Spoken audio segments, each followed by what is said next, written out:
Idris, I would vote for you. We live in a house of dynamite, but sleep with a box of matches. That's what we're doing.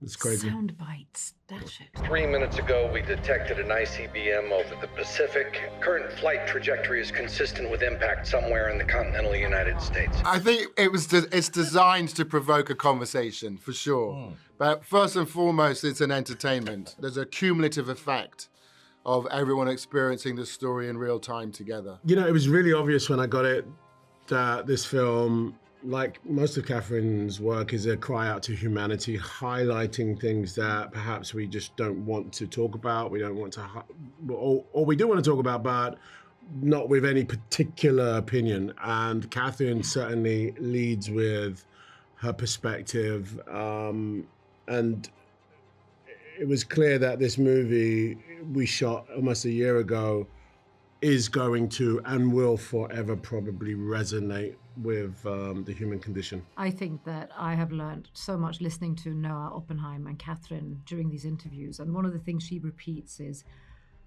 the fact that we believe that we can keep a country's safe by nuclear weapons goes beyond us. The fact that we don't communicate about reducing the nuclear stockpile, the fact that one entity has a power to activate a nuclear war without any communication with anyone else goes beyond us. That is the conversation that I hope people can talk about. Yeah. It resonates. I mean, not to get poetic about it, but I guess we live in a house of dynamite, but sleep with a box of matches. That's what we're doing. It's crazy. Sound bites, dash it. I think neither of us were sent the script first. The first step was actually a Zoom call with Kathryn, who was kind of sussing out this situation, as she said it. It was like a kind game of chess, figuring each other out. And then we kind of all fell madly in love and then read the script, and it was a no-brainer for me. Yeah, I guess before I picked it up, I was nervous. I knew this is the film Kathryn Bigelow is going to make after how many years, and she hadn't. I knew she'd been looking at a lot of scripts, and so I thought, wow, I hope it's good. And then I read it, and I was, my breath was taken away. You just, it's on the page, but it seemed like a giant undertaking, an epic story. If we do not take steps to neutralize our enemies now, we will lose our window to do so. For my character, the POTUS is a very well, documented, played character in many, many films. And it was clear to me that Kathryn wanted to it was almost like she was saying, Idris, I would vote for you. She said to me. And I was like, okay, but I'm not in politics. But she's like, I just want a level-headed human being in this role. And I can't think of anyone else that could play it like you. Every time I hear you interview, you just seem like, you would make the right decision, or you would calculate it properly. And that really resonated with me in terms of how I approached the character. I was thinking about my accent. I was thinking about his cadence, how he walks, how he moves. But ultimately what came out was some human instincts, just stuff that perhaps Idris would do. I think for me it was a little bit different when it came to building the character, because I had so much fact to lean towards. My character is a person who exists, who formulaically practices things every day. There is a routine, there's a structure, and I had Larry Pfeiffer, who basically is the person who played my boss, but in real life, in the room, to help me, slalom through all of this. So the only thing that I felt that I could bring was the humanity and the person who she is before she walks through the security door in the White House. And that's fun, as centralized, wonderful egos of actors that we are. I offered 400 million things to this character, and Kathryn kept on going, let's pull that back, let's pull that back. We don't have much time, but it was, in all of it, it was also really fun. For me, the sort of biggest question was, what did these people expect their day was going to be like? To try and figure out what a normal day would be like before it gets hijacked. Because the event itself takes care of itself. Where it goes to, that takes care of itself. But it's what their normal was. That's what I was trying to find out. I'm trying to get my mind around. And I read some autobiographies of Secretaries of Defense for that.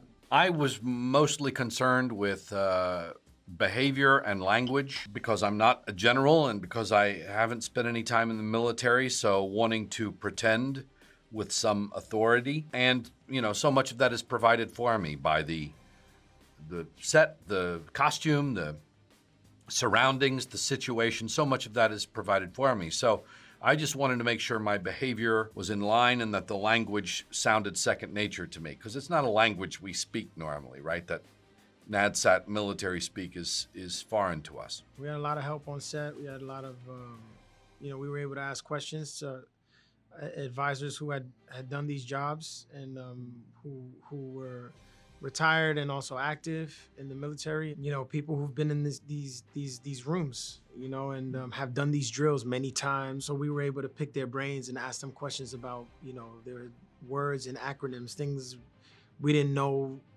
We had no idea, like, we'd be like, what does that mean? What does that mean? Like, why would I say that? Or who calls the White House? Who calls STRATCOM? Like what, you know, so the specifics of that stuff, you know, were really important, and we were able to ask those questions to people who could give us those accurate answers. You know, it was a wonderful experience. It was like, you know, I looked at Kathryn as the ship's captain here, and this giant thousands, you know, hundreds of people running around. She creates an environment where it's a live situation, and that was so that had to be one of the most main things that everybody, I think, had to portray.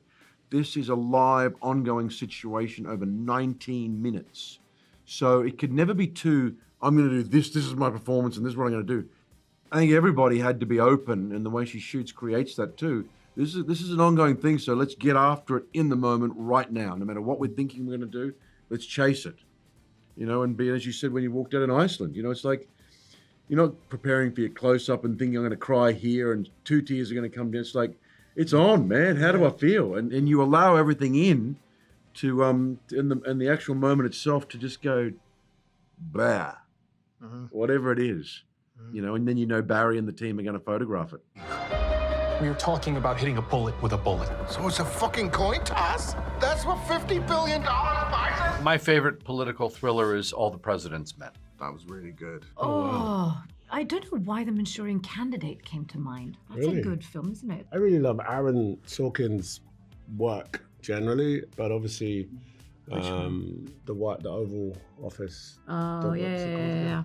House, No, you know, I do that know. one. West Wing. The Observed. Jackal. The Jackal. The original Jackal. I remember walking out of Salvador, the Oliver Stone movie, and thinking that I couldn't believe it was that difficult to stay alive. There was somewhere on this planet where you could just do something very inconsequential, just your life would be over that quickly. Zero Dark 30, starring Jason Clarke. If you haven't heard of it, go see it. It's a classic. Oh, listen, one of the most deep, darkest, twisted, perverted political thrillers I've seen in many, many years is that movie called Bad Guys. That's crazy. The Bad Guys. You know what I mean? That piranha and that wolf. Somebody needs to find those and arrest them. You know what I mean? You cannot be making movies like that. You know what I mean? can't. That should have been slapped with an R rating. Right, 100%. Failsafe was really good. Doctor Strangelove. Twilight's Last Gleaming, slightly similar with Burt Lancaster. 3 Days of the Condor, you know, in memory of Robert Redford.